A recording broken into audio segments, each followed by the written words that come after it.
Maya chapter 28. We are on the last chapter, and it is the end of the book. So here's a bracelet here. It says BRFF. I'm assuming that means best real friend forever because they talked about being fake friends, but maybe not. We'll see. It's Saturday morning, and in exactly 4 hours, the fall festival opens. I should also zoom in a little bit so we can read it better. Okay.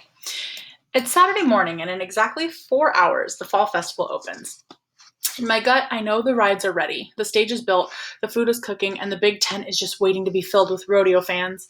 I'm up early because Nugget, Fish, Connie, and I made plans to catch the trolley on State Street, so we could be the first kids in line for everything. Nugget and I made bowls of cereal for breakfast since Mom is still asleep, and also made snack bags for ourselves. Fish and Connie made snack bags for ourselves, Fish, and Connie while we wait for the festival gate to open. I even braided my own hair. Dad strolls in and takes a seat at the table. I hate to be the bearer of bad news, but I need both of you at the store this morning. I had to rush order more boots and belt buckles. I even sold out of the hat Buttercup was wearing, and I just got a text from Mr. Crabtree that he told his friends about my corn mix and what it's done for his cattle. Now 3 more customers have ordered 25 bushels each for their livestock and want it by noon today. I've got to have some help, kids, and I've got a special customer coming. Nugget stares at his Fruit Loops. My bottom lip shakes. I know you had fall festival plans this morning. I promise I'll personally drive you to the front gate and buy your tickets when you finish. But Fish and Connie will be here any minute, I say. Give them a call and tell them that you have to work, says Dad. You can call them from the store when you finish. I nod. Nugget nods too. We both scoot back from the table. Dad grabs our hands. For what it's worth, I'm so glad I can count on the 2 of you. You can always count on us, Dad, says Nugget. Always, I say. Tell Connie and Fish that I'll swing around and pick them up too, if they want to wait on you. Nugget and I shuffle upstairs. I'm dragging, upset that I have to work this morning. What am I going to do now? Since I don't have a VIP ticket, I wanted to be at the fall festival early so I could be one of the first people in line for the Whisper Snapper and the Plop Drop. By the time I get there, the lines are going to be all the way to Oklahoma. Nugget holds my shoulders and whispers, I'll call Fish and break the bad news. You call Connie. Hurry up and get dressed because we still have to wash our cereal bowls so Mom doesn't have to clean up after us. The sooner we get started at the store, the faster we'll be done. The faster we'll be finished. 30 minutes later, when I open the front door, there on our steps sit Connie and Fish, laughing and talking. Connie's wearing her Tibbs store t-shirt. I was already awake, so I thought I'd come and help you at the store, says Connie. Fish stands up. I know how long it takes to fill those bushels with your dad's corn mix. I've helped you before, remember? I can help you again. I give Connie a big hug while Nugget finds Fish a t-shirt. Dad grins when he sees the 4 of us dressed and ready to work. How about that? Looks like I doubled my help in less than an hour. Let's go. We pile into Dad's truck. Inside the store, Connie and I open up boxes of boots and stock them on the shelves. Then we open up boxes of buckles and do the same thing. While we're working, I teach Connie a new verse to my song, while she adds a few things to the store display. Soon there's lots of noise at the front of the store. People are pushing their way in, but there seems to be a bunch of cowboys holding people back. Connie and I tiptoe down an aisle so we can get a better look.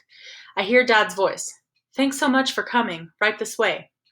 We run back to where we're supposed to be and wait for Dad's special customer. I can hear the conversation between Dad and a lady. Mr. Tibbs, she says, I was hoping you had a couple of extra workers here who could help me at the festival. One of my ranch hands is down with the flu and I'm short-handed.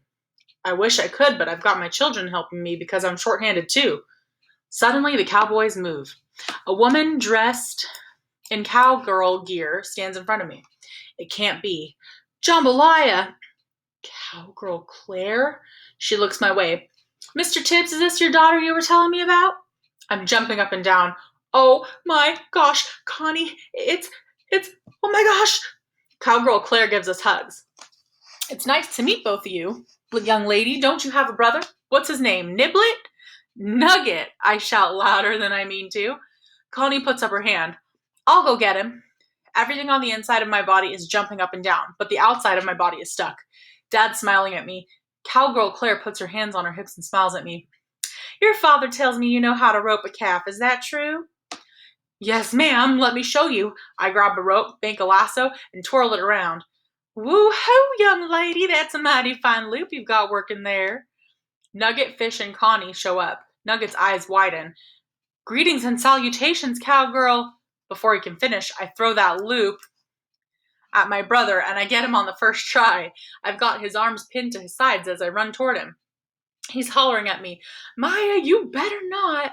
I bull rush him, knock him down, and hog tie him on the floor. 1, 2, 3. I throw my hands in the air. It's a new world record. Fish gives me a high five. Way to go, Maya Papaya. Cowgirl Claire claps and whistles through her teeth. Would you looky there? Untie Niblet before he starts to moo. Well, I've got to get going. It sure was nice meeting you folks. I don't want her to leave. There's so many things I'd love to ask her and tell her, but my brain has gone to sleep again. I wish I could take this no-good brain out of my head, Anne. The best idea I've had all week forms in my mind. Excuse me, Cowgirl Claire. I heard you telling my dad that you're short on help for the festival. My brother and I could help you. We help at the store all the time, and we're both really good with animals. Nugget works in the barn here, and I do a lot of stocking supplies, and I help my mom clean up the kitchen after dinner. Dad walks over and puts his hand on my shoulder as he talks to Cowgirl Claire. You know what? Maya's right. I don't think you'll find a better set of helpers in Blue Bonnet.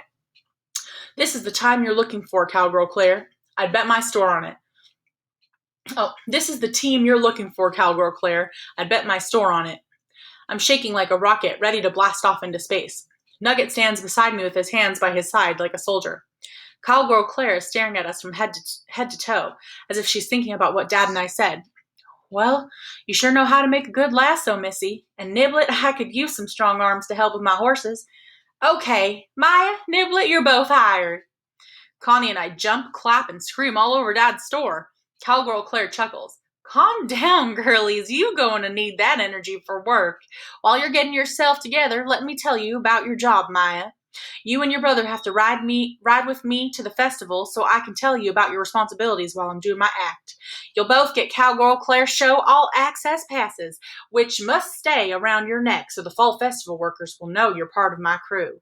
That all access pass will get you free food and first dibs on all the rides, shows, and backstage privileges at the festival since you'll have limited time to enjoy them. Connie takes my hand. It's just like a VIP ticket, Maya. I take both of Connie's hands and jump up and down with her. I'm going to work for Cowgirl Claire. She hired me. Did you hear her? I let go of Connie and give Cowgirl Claire a big hug, and she hugs me back. Then she looks me square in the eye. Get yourself together, Missy. We've got work to do. Round everybody up, Niblet. You can bring your friends with you if you want. I've got a big RV out front, and there's plenty of room. But we've got to skedaddle on out of here. I rush over and hug Dad as tight as I can. Nugget does too. I love both of you so much, Dad says, and tries to give us money.